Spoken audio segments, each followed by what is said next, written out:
आज का वीडियो पहले प्रश्न से शुरू करते हैं जो कि काफी कंट्रोवर्शियल है। ऑफ कोर्स मैं धीरेंद्र शास्त्री यानी भागेश्वर धाम वाले बाबा की बात कर रहा हूं। आप लोगों के काफी सारे कमेंट्स आए कि सर आपको इनके बारे में कुछ ना कुछ तो जरूर बोलना चाहिए, आपकी क्या राय है, आप क्या सोचते हैं इनके बारे में। देखिए, इनके बारे में मैंने पहले भी कुछ थोड़ा बहुत बोला था। दुनिया में सभी लोगों को अपने अपने काम सौंपे गए हैं, ये अपना कार्य कर रहे हैं।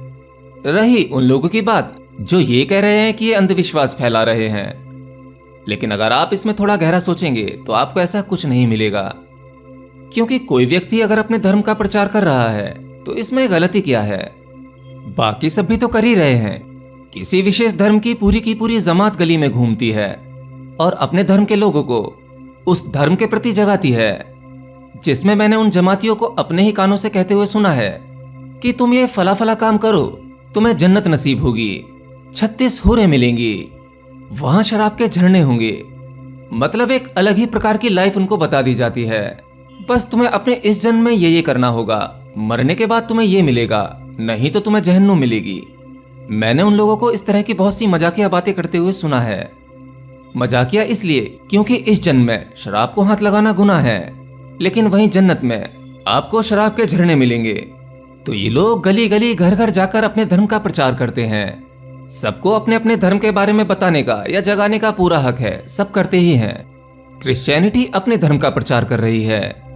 अब धीरेंद्र शास्त्री इसमें क्या गुनाह कर रहे हैं? उनकी इतनी बड़ी पॉपुलैरिटी देखकर शायद कुछ लोगों के सिर में दर्द हो गया है। और रही बात कि धीरेंद्र शास्त्री लोगों का दिमाग कैसे पढ़ लेते हैं, वो लोगों के बिना बताए उनके मन की बातें कैसे बता देते हैं, या किसी व्यक्ति के जीवन में क्या परेशानी चल रही है, वह किस प्रॉब्लम से जूझ रहा है, ये सभी बातें धीरेंद्र शास्त्री कैसे बता देते हैं। तो देखिए, इसके बारे में मैंने अपनी पिछली वीडियो में भी बताया था।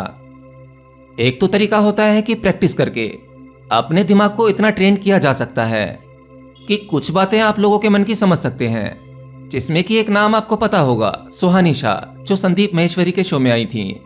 और संदीप महेश्वरी ने भी ऐसा कुछ करके दिखाया था आई थिंक।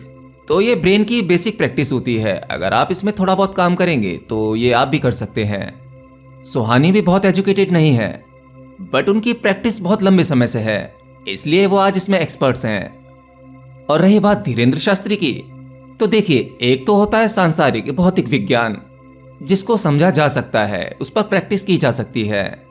और दूसरा होता है साइकिक पावर, साइकिक साइंस, जिसमें कुछ सिद्धियों को सिद्ध करके आप इस तरह के चमत्कार कर सकते हैं।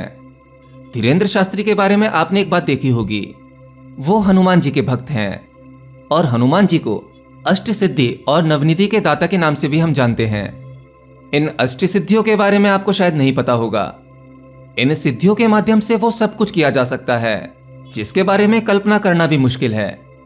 और रामायण काल में ही हनुमान जी को कहा गया था कि तुम्हें इस कलयुग में रहना होगा, धर्म का प्रचार करना होगा। तो अब हनुमान जी आपको उस रूप में तो नहीं दिखेंगे जिस रूप में आपने उन्हें रामायण में देखा था, क्योंकि हर एक भौतिक शरीर की एक सीमा होती है, उसे नष्ट होना होता है। लेकिन उस शरीर के भीतर जो तत्व था, वह तत्व कब तक सक्रिय रहेगा, यह पहले के समय में सुनिश्चित किया जा सकता था, क्योंकि उस समय के लोग आज के मुकाबले अधिक ज्ञानी हुआ करते थे। उन्हें बहुत से गहरे विज्ञान के बारे में पता हुआ करता था। तो हनुमान जी की शक्ति के तत्व आज भी कलयुग में सक्रिय हैं। अगर उनकी पूजा अर्चना करके उन पर पूर्ण समर्पण किया जाए और कुछ नियमों को फॉलो किया जाए तो उनमें से कुछ सिद्धियां आपको भी मिल सकती हैं और इस प्रकार के चमत्कार किए जा सकते हैं। धीरेंद्र शास्त्री भी आपको ठीक करने की पूरी गारंटी नहीं लेते।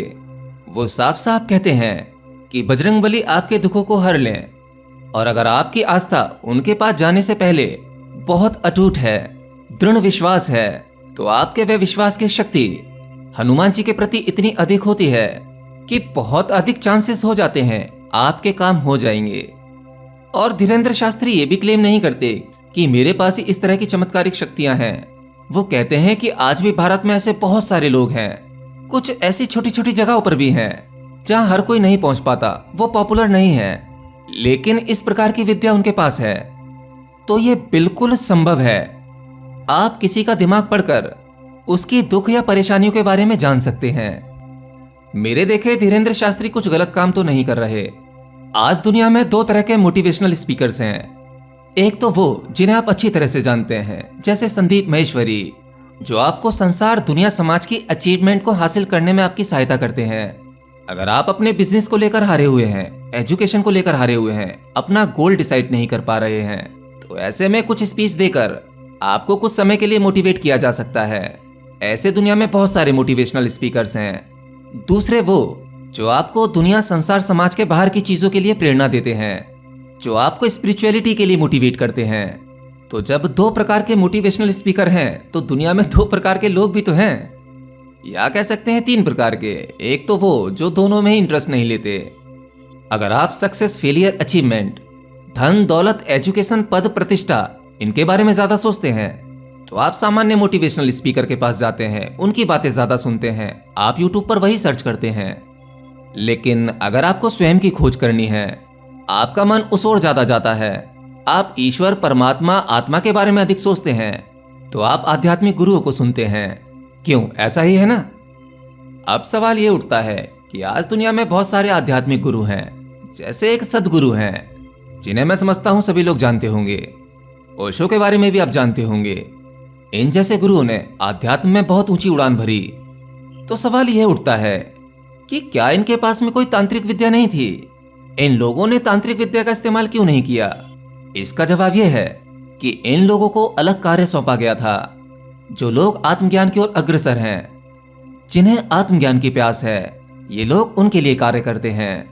लेकिन जब समाज है तो समाज में दुख भी होंगे, और उन सांसारिक दुखों से छुटकारा पाने के लिए कुछ ऐसे लोग होते हैं जो तांत्रिक विद्या का सहारा लेकर उनकी सहायता करते हैं। उनको भी अपना काम दिया गया है। ये भी ईश्वर द्वारा सुनिश्चित किया जाता है। एक इसी प्रकार का काम एक महान व्यक्ति द्वारा और किया गया था, नीम करोरी वाले बाबा। ये स्टीव जॉब और मार्क जुकरबर्ग जैसे लोगों के गुरु रहे। लेकिन एक ऐसा व्यक्ति जो परम ज्ञान को उपलब्ध हो गया हो, जिसे बुद्धत्व घट गया हो, वह किसी प्रकार के चमत्कार नहीं दिखाता, क्योंकि चमत्कार और सिद्धियां पाना ये आत्मज्ञान के आगे बहुत आसान है। हालांकि आत्मज्ञान का प्रयास करते करते आपका बहुत सी सिद्धियों से सामना हो सकता है। सिद्धियां आपको अपनी ओर आकर्षित भी कर सकती हैं। अगर आप चाहें तो सिद्धियां पकड़ सकते हैं, उन्हें सीख सकते हैं, उनका इस्तेमाल कर सकते हैं। लेकिन अगर आपकी प्यास इतनी सी ही नहीं है, आपकी प्यास आत्मज्ञान की है, उस ईश्वर को जानने की है, तो आप उन सिद्धियों को भी ईश्वर पर ही समर्पित कर दोगे और केवल आत्मज्ञान की ओर बढ़ोगे। तो मेरी नजर में धीरेंद्र शास्त्री कुछ भी गलत कार्य नहीं कर रहे हैं। उनको जो विद्या, जो सिद्धि मिली है, उसका इस्तेमाल तो वो लोगों के कल्याण के लिए ही कर रहे हैं। तो इसमें गलती क्या है? उन्हें चुना गया है, वे अपना कार्य कर रहे हैं, और एक साधारण मोटिवेशनल स्पीकर वह अपना कार्य कर रहा है, आत्मज्ञानी अपना कार्य कर रहा है, और संसार के सभी लोग अपने अपने कार्य में व्यस्त हैं। यहाँ सबकी बराबर जरूरत पड़ती है, सबको होना ही चाहिए, तभी तो जीवन का बैलेंस बनता है। क्यों, है ना? तो कोई बात नहीं, जब तक धीरेंद्र शास्त्री को यानी बागेश्वर धाम वाले बाबा को ईश्वर ने जो काम सौंपा है, तब तक वो उस काम को करेंगे, और जब समय पूरा हो जाएगा तब उन्हें इस काम से हटा दिया जाएगा। और ये तो आप जानते ही होंगे, सबकी परिस्थितियां एक जैसी नहीं रहती, ये बदलती रहती हैं। किसी भी व्यक्ति की जितनी अधिक पॉपुलैरिटी होती है, उतने ही उसके आलोचना करने वाले भी हो जाते हैं, मेरी भी करते हैं। तो इससे क्या फर्क पड़ता है? यही तो जीवन है, और ये ऐसे ही बैलेंस होता है। एनीवे, आप अपनी राय कमेंट बॉक्स में लिखकर बता सकते हैं। बाकी हो सके तो वीडियो को थोड़ा बहुत शेयर कर दिया करो, ताकि ज्यादा से ज्यादा लोग इसे समझ सकें।